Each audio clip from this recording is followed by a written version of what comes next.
Horas. Bakal calon presiden dari PDIP Ganjar Pranowo telah tiba di Bandara Internasional Kuala Namu, Kabupaten Deli Serdang, Provinsi Sumatera Utara pada Minggu hari ini 11 Juni 2023. Berikut informasi selengkapnya untuk Anda.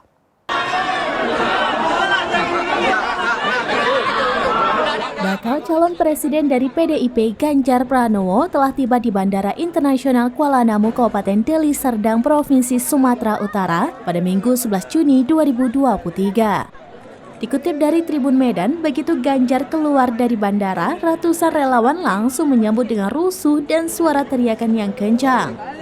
Kemudian ratusan relawan tersebut meminta foto dan salaman dengan Ganjar Pranowo. Ganjar juga masih sempat memberikan tanda tangan kepada anak dari salah satu relawan yang hadir di bandara. Bukan hanya itu, puluhan relawan Ganjar asal Kabupaten Deli Serdang pun menunggu dirinya di jembatan pintu keluar Bandara Internasional Kuala Namu.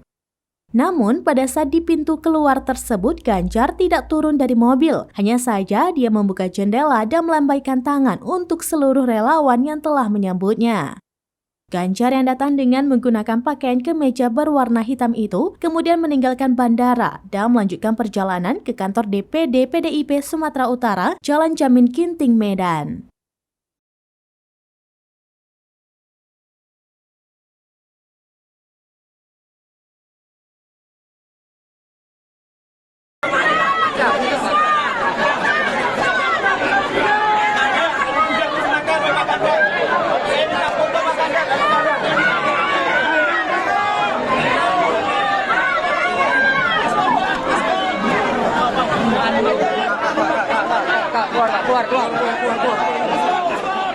Demikian informasi terkini, Syederalun. Saksikan terus beragam informasi lainnya. Jangan lupa like dan share seluruh akun sraminews.com.